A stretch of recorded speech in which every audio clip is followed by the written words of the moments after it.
Hello friends, आज मैं आपको सीआरपीसी का एक इम्पॉर्टेंट सेक्शन 438 अग्रिम जमानत मतलब एंटीसिपेटरी बेल के बारे में कुछ डिटेल बताने वाला हूँ।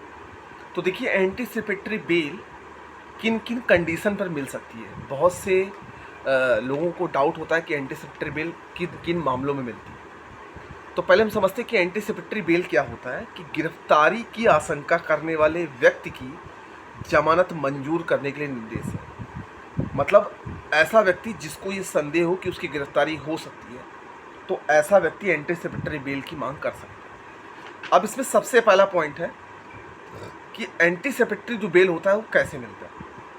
तो अग्रिम जमानत मतलब एंटीसिपेटरी बेल केवल अजमानती अपराध मतलब ऐसे अपराध जिनमें जमानत नहीं मिलती, उनमें एंटीसिपेटरी बेल मिल जाती है।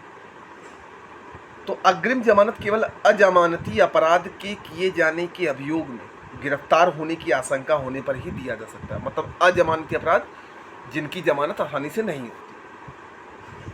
दूसरा है, एंटीसिपेटरी बेल देने की शक्ति केवल उच्च न्यायालय तथा सेशन न्यायालय को प्राप्त है।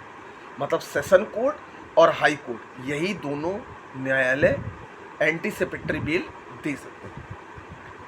जहां भारतीय दंड संहिता की धारा 376 का 3, 376 ए बी, 376 डी ए या 376 डी बी के अधीन अपराध किए जाने के उपयोग पर किसी व्यक्ति को गिरफ्तारी की आशंका हो, उन मामलों में अग्रिम जमानत नहीं दी जाएगी। अब मैंने ये जिन जिन सेक्शन के बारे में आपको डिस्कशन किया, उसके बारे में मैंने एक स्पेशल वीडियो भी बनाया है, लेकिन हम बता देते हैं ये सारे अपराध बलात्कार के मामलों से संबंधित हैं। तो इन मामलों में कभी भी एंटीसिपेटरी बेल नहीं मिल सकती। दूसरा, भारतीय दंड संहिता 1860 की धारा 376(3), 376 ए बी, डी ए और डी बी के अधीन अपराध किए जाने पर अग्रिम जमानत का उपबंध लागू नहीं होता। ये कब से अंतः स्थापित हुई? दंड विधि संशोधन अधिनियम 2018 21/4/2018 से ये अंतर स्थापित हुआ कि ऐसे मामलों में यदि कोई व्यक्ति इस तरह का कृत्य करता है और उसको आशंका है कि वो गिरफ्तार हो सकता है, तो इन मामलों में एंटीसिपेटरी बेल नहीं दी जाएगी। ठीक है। अब देखिए, इस पर मैं आपको एक इम्पॉर्टेंट केस भी बताता हूँ। इम्पॉर्टेंट केस है भारत संघ बनाम पदम नारायण 2008 SCC 305। तो अग्रिम जमानत शब्द को संहिता में परिभाषित नहीं किया जाए, क्योंकि एंटीसिपेटरी बेल की सीआरपीसी में कहीं भी डिफिनेशन नहीं है। यह जमानत गिरफ्तारी की आशंका में दी जाती है। मतलब जिसको आशंका है, जिसको डाउट है कि उसकी गिरफ्तारी हो सकती है, उस आशंका में दी जाती है। जब अग्रिम जमानत दी जाती है तो गिरफ्तारी की स्थिति में गिरफ्तार व्यक्ति को जमानत पर रिहा कर दिया जाता है। गिरफ्तारी के बाद ही अग्रिम जमानत देने वाला आदेश परिवर्तन की स्थिति में आ सकता है। मतलब गिरफ्तारी के बाद ही एंटीसिपेटरी जमानत देने वाला आदेश परिवर्तन की स्थिति में आ सकता है। ये था भारत संघ बनाम पदम नारायण 2008 के बाद में। ठीक।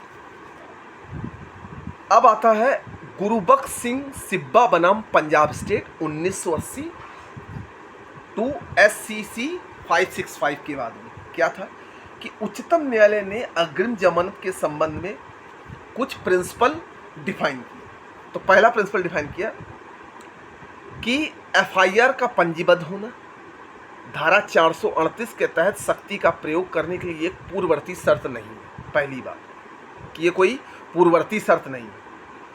अंतरिम आदेश लोक अभियोजक को सूचना के बिना पारित किया जा सकता है। मतलब जो लास्ट का आदेश है वो लोक अभियोजक को बिना सूचना के पारित किया जा सकता है, लेकिन अंतिम आदेश को पारित करने से पहले सूचना दिया जाना आवश्यक है। धारा 438 के तहत दिया गया आदेश अन्वेषण करने के पुलिस अधिकारी की शक्ति को प्रभावित नहीं करेगा।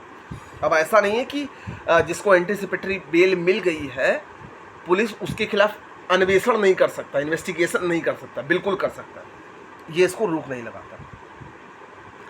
जहां धारा 167 का 2 के तहत प्रेषण का मामला है या साक्ष्य अधिनियम की धारा 27 के तहत बरामद सामग्री को सुरक्षित करने के लिए उचित दावा किया गया है, वहां धारा 438 के तहत सख्ती का प्रयोग नहीं किया जाना चाहिए। अब देखिए, चौथे वाले पॉइंट में क्या इंपॉर्टेंट बताई कि इंडियन एविडेंस एक्ट की धारा 27 जो 24, 25, 26 का अपवाद है, यहाँ पर ये बताया गया था कि पुलिस द्वारा ली गई गवाही संस्वीकृति पर जो अभियुक्त है अगर वो बताता है कि ये सामग्री इस स्थान पर है और वह उसको मिल जाती है, तो यहाँ पर एंटीसिपेटरी बेल काम नहीं करेगा।